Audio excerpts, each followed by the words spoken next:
Ok, Kiko, hablemos un poco sobre el tema del diálogo. Digamos, las encuestas, últimamente he estado viendo encuestas y reflejan un porcentaje altísimo. Unas hablan del 75%, otras del 69%, 62%, que el país quiere un diálogo. ¿Tú crees que Capriles y Maduro deberían reunirse?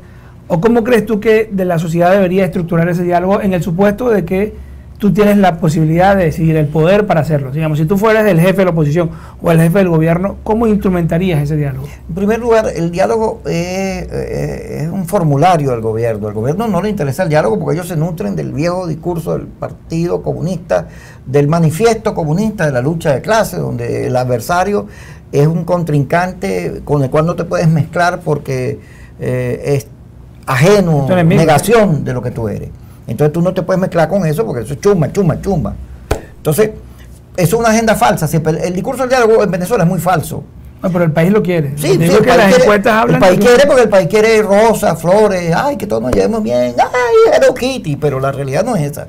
Es un discurso falso. Maduro suele decir más o menos así: esa oposición desgraciada, vendepatria, malparida, yo le pido respeto, diálogo, cariño, amor. Así es el diálogo del gobierno. Ahora, claro, tú me pides diálogo, vamos a dialogar, es más, vamos a hacer amor, unos besos, pero eso es falso. El país está dividido en dos grandes pedazos, donde hay maneras de hacer las cosas. O sea, que la imposición de un pedazo sobre otro. Sí, es una batalla porque quienes gobiernan, que son los que imponen las condiciones. Tú vas a pelear por un campeonato mundial de boxeo y vas a pelear, si vas a pelear en el patio del campeón, tienes que calarte las condiciones. Entonces el gobierno, que tiene todas las instituciones, las leyes, impone unas condiciones donde es ese diálogo falso. Ellos van a negociar con la Polar porque no les queda más remedio, porque hay un déficit de harina pan que es fundamental para la dieta del venezolano. Y fueron a culpar a Inapan, a culpar a Mendoza, a culpar a la Polar, hasta que le dijo, bueno, pero dame la empresa para que veas que yo te la pongo a producir, y quedaron desenmascarados. Pero eso es una política que están aplicando en Nicaragua también y en Argentina. Porque la economía en el socialismo del siglo XXI no funciona, porque eso está expropiando empresas y no las productivas no funcionan ni aquí ni en China.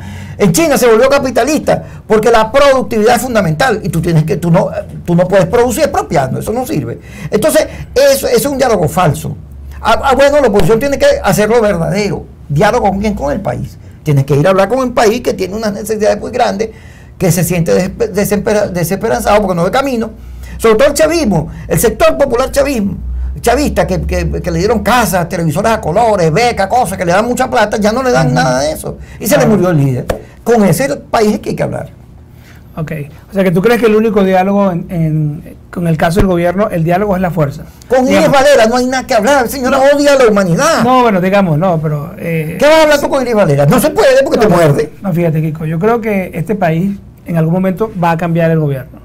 Y cuando cambie el gobierno, si nosotros asumimos, la alternativa democrática asume la postura que tiene el gobierno actual, es decir, que la otra parte no existe, que no lo reconozco, que no dialogo yo, la probabilidad de que tengamos un país en donde no haya salida es muy alta. Pero es distinto, entonces, el gobierno, entonces al final necesitamos tener la fuerza suficiente para hacerle entender al gobierno de que el diálogo es importante en aras de objetivos superiores, pero desde el poder, ¿no? De la ideología, de la manera en que piensa.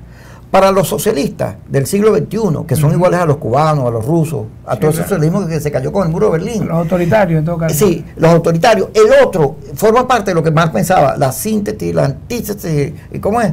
Síntesis y antítesis. Son dos que pelean para producir una cosa. La dialéctica. Pero son contradictorios los elementos. Claro. Entonces, ¿qué voy a dialogar si yo tengo que acabar con el otro? Como ha dicho Giordani, que hay que acabar con el capitalismo, para que el socialismo sube. Toda esa farsa. Porque no hay ningún país en el mundo donde el Estado manejando la economía de funcionar, eso no sirve, tiene que ser plural. Pero ellos no son plurales en pensamiento, por eso es que maltratan a la oposición y no creen en el diálogo. Y vienen humillando a todo el mundo y metiendo presos y utilizando todo el Estado para el que no esté de acuerdo con ellos, llevárselo por medio. Ahora, en el caso de la oposición no, porque la oposición está, ya lo ves en la mesa, en la MUP.